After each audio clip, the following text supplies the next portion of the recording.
Meu nome é Mário Celso Ramiro de Andrade, mas a maioria das pessoas me conhece como Mário Ramiro. Eu nasci em Taubaté, no interior de São Paulo, em 25 de novembro de 57. Eu venho de uma família de professores, então isso tem um pouco a ver com o papel que eu desempenho aqui. Que, na verdade, eu já participava, assim, de todo um ambiente ligado à educação, porque, como vocês muito bem sabem, faz muita diferença se você vem de uma família onde você cresce habituado a se relacionar com livros, e se você vê teu pai e tua mãe estudando, sentado numa mesa com livros abertos, escrevendo. Como eu venho de uma família muito católica, sempre tinham muitas bíblias ilustradas em casa, e isso foi o que me fascinou e me ajudou a começar a querer copiar aquelas pinturas que eu achava muito bacana. Então, de uma certa forma, acho que meus pais cedo entenderam, eu acho que isso foi uma sorte da minha parte, entenderam que, na verdade, eu tinha, sim, certeza e segurança de que seguir por uma carreira artística seria algo com o qual eu me daria bem.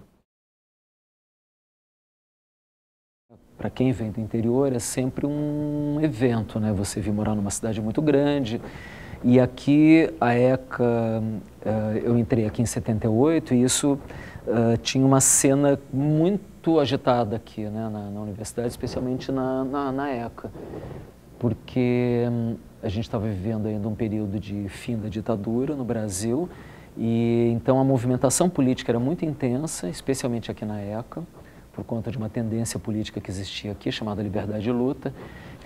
Então, muito cedo, eu com outros amigos, a gente começou a desenvolver trabalhos, a fazer arte dentro de um momento histórico onde esse tipo de arte que a gente produzia naquele período era chamado de arte alternativa. Quando eu estudei aqui, que foi entre 78 e 82, nós tínhamos nada mais, nada menos como chefe do departamento o professor Walter Zanini, que é um grande nome dentro da história da arte contemporânea no Brasil.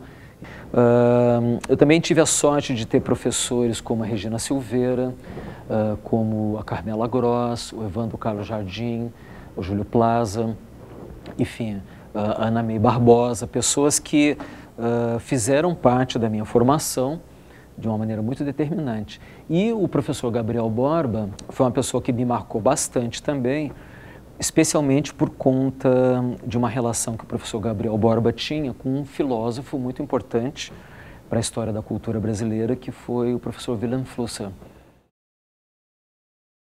E numa das aulas que a gente teve aqui, um dia entra um senhor baixinho, careca, barbudo, com dois óculos, assim, um em cima da cabeça, outra, que era nada mais nada menos que o filósofo Wilhelm Flusser.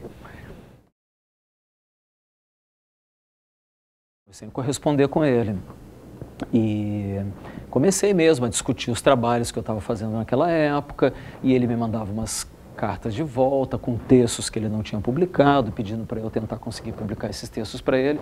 Enfim, eu mantive durante um longo tempo uma correspondência com o Flusser, e esse foi um professor que foi muito chave também na minha formação, porque anos mais tarde, quando eu fiz um pedido de bolsa para o programa alemão de intercâmbio acadêmico, eu, com 20 e poucos anos, pedi uma carta para o Flusser, uma carta de recomendação para o Flusser. Ele mandou uma carta de recomendação para mim, que foi, acho que, muito decisiva nessa etapa da minha vida. Daí eu ganhei a bolsa, fui para a Alemanha, mas infelizmente em 91, quando eu cheguei na Alemanha, em outubro, e em novembro o Flusser sofreu um acidente voltando de Praga, quando ele morreu. Mas isso só para dar uma ideia de como que esses professores, que eram artistas, e as suas relações, como isso acabou trazendo várias coisas, várias conexões e relações que continuam me marcando até hoje. Garotas, tinha um monte de menina bacana aqui, cara, porque eram as meninas mais transadinhas que tinha na universidade. Isso eu me lembro bem fortemente, tinha umas meninas bonitas pra caramba, cara. E festa, acho que até hoje, né, tem uma coisa, né, quinta igreja, não chamava isso na época. E experiências multissensoriais, porque rolava bastante aqui também, assim, todo tipo de experiência que se fazia com a turma de teatro, umas brincadeiras corporais, assim, que eu não vou entrar muito em detalhes, mas que sempre foram muito divertidas. Né? E, enfim, né, o bosque, né, que era uma coisa bacana também para levar garotas para passear no bosque, sempre foi super bacana. A USP é uma ilha dentro da cidade, né? Em arte, como em qualquer outra coisa, nem sempre tudo dá certo, né? Teve um projeto que eu fiz junto com um amigo japonês meu, muito querido, que hoje vive no Japão, chamado Yoshihide Takakawa. Era um cara muito bom de cálculo de estrutura de concreto. E eu inventei de fazer um obelisco e colocar esse obelisco na frente da ECA, só que ele não ficaria na posição tradicional do obelisco. A ideia era fundir esse obelisco em concreto e depois pegar esse obelisco e, quase como um falo, fazer uma penetração numa vulva desenhada, feita, fundida em concreto também na frente da ECA. E isso seria um evento de abertura de uma mostra chamada Multimídia Internacional. E no dia da abertura da exposição teria performance, então, onde nós iríamos içar a peça com uma forquilha, com corda e fazer a penetração. Só que a vulva era muito virgem e o negócio acabou não entrando. E quando a gente tentou fazer a penetração, caiu aquele troço e aquele obelisco ficou, aquele falo lá, ficou caído na frente da ECA durante anos. Virou um lixo, né? Virou um troço assim, o mato crescia em volta. Então, e aquilo ficou com uma espécie de uma derrocada, né? Ficou um símbolo, né, de uma derrota muito vergonhosa. E claro, eu tive que engolir aquilo, porque não ia dar para refazer de novo. E foram um dos trabalhos que eu fiz que nunca deu certo. Mas esse negócio eu esqueci, eu saí da ECA, me formei, saí daqui, fiquei um tempão fora. E esse troço ficou aqui, quando eu vinha para a USP, estava lá aquele negócio caído. Eu fiquei quase 10 anos só trabalhando, que é a recomendação que eu dou para os estudantes hoje em dia. Tem gente que quer ser estudante profissional, manja? O cara faz graduação, sai da graduação, quer entrar no mestrado, sai do mestrado, quer entrar no doutorado. Com 30 anos você tem doutores hoje em dia. E eu acho que para fazer isso você precisa de assunto. Então, quando eu saí da USP, eu fiquei 10 anos atrás de assunto. O Agnaldo Farias, que é um professor aqui hoje da FAO, me escreveu dizendo assim: Ramiro, abriu um concurso para professor de escultura na ECA. E vim para a ECA prestar o concurso. E, pô, cara, eu fiz o concurso e passei. Como eu comecei a dar aula tarde, bastante tarde, assim, comparado com os meus colegas, a minha perspectiva de entrada aqui foi outra. Eu acho que, especialmente numa universidade, como a de São Paulo, um artista que vem para a universidade, ele tem que trazer uma contribuição dele, que não é só o conhecimento, não é só a sua habilidade pedagógica, a sua capacidade de transformar conhecimento em método, né, de trabalho, mas a própria experiência de vida. A gente está trabalhando para que a universidade reconheça também que a arte é uma forma de ciência, é uma forma de geração de conhecimento, mas um pouco mais com outra ginga. Então, é essa ideia de um conhecimento não tão formal que eu acho que eu estou trazendo como minha contribuição. A gente está trabalhando exatamente para isso, né? Para mostrar que a arte não é só aquilo que você põe em cima do seu sofá para combinar com o tapete, mas que a arte também tem uma força transformadora, não é? Ou, especialmente nos dias de hoje, a arte ela está colocada em todos os programas que dizem respeito à recolocação do indivíduo na sociedade, à transformação de classes sociais por meio de um trabalho ligado ao conhecimento que a arte nos traz. Então, eu acho que a gente, na verdade, está trabalhando para um enobrecimento de algo que já tem uma, né, que na cultura do Ocidente e na cultura, especialmente no Oriente também, a arte sempre foi vista como uma aliada muito importante da formação das pessoas. E eu acho que isso a gente está conseguindo aos poucos desenvolver aqui também.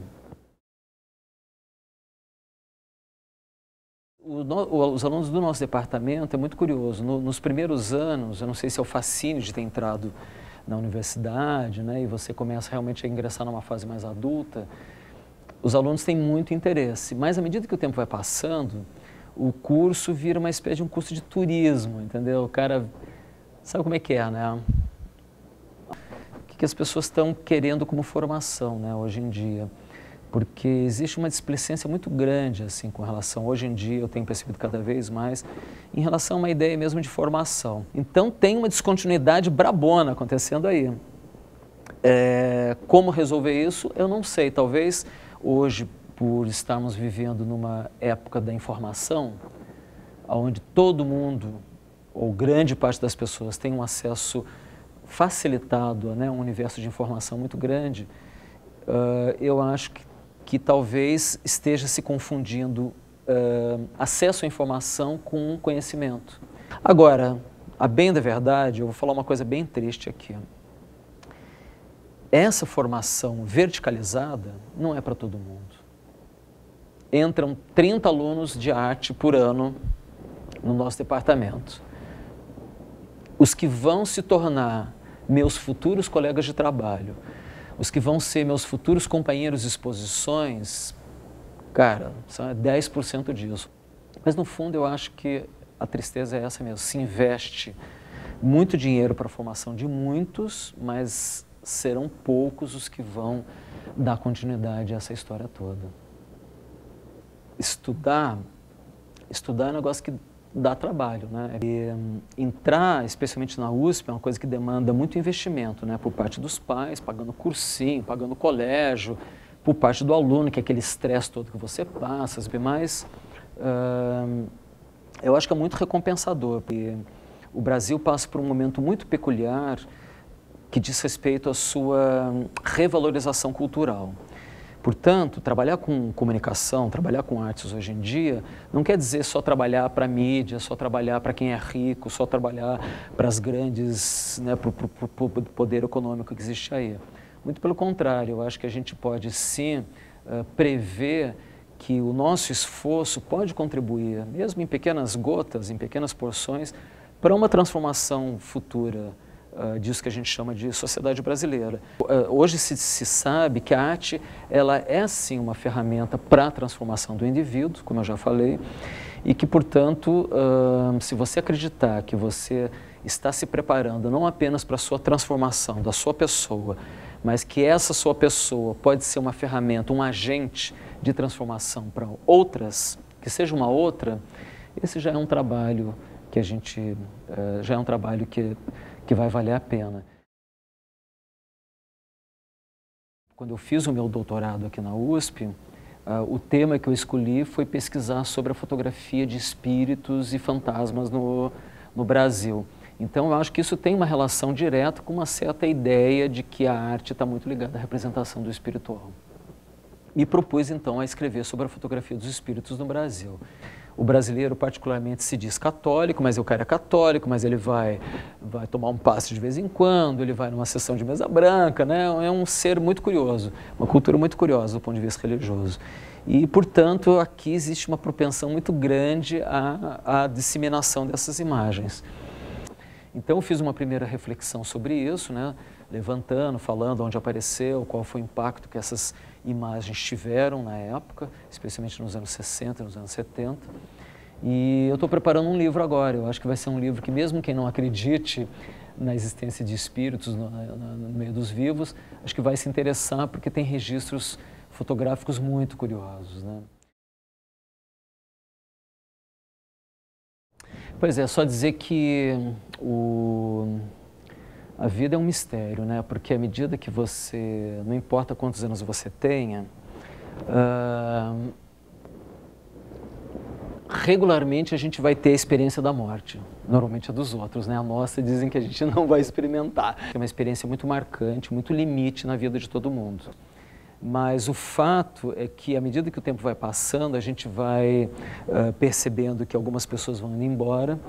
E sempre quando eu sou convidado para falar da ECA, para falar desse tempo todo, eu sempre falo de um amigo meu, né, que foi meu companheiro Rafael França aqui da ECA, que morreu lá em 91, com 33 anos. E é assim, enquanto uma pessoa é viva, ela é responsável pelos seus atos, por aquilo que ela fala, por aquilo que ela faz. Quando o artista ou o autor morre, são os seus...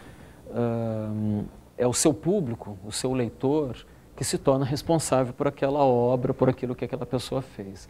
Então, eu acho muito curioso eu sempre carregar essa memória, que é a memória, né, da nossa juventude, de um período de formação muito importante na nossa vida, e que vem acompanhado sempre da figura do Rafael França. Então, os judeus têm uma ideia muito curiosa, né? Você adquire imortalidade enquanto tem alguém ainda se lembrando de você, depois da sua morte. Então, isso é muito louco, porque essa memória artificial que vocês estão gravando agora, de uma certa forma, é mais uma lembrança, né, que vai tornar esses nossos amigos que já foram, vai dar mais uma extensão de eternidade para a memória deles.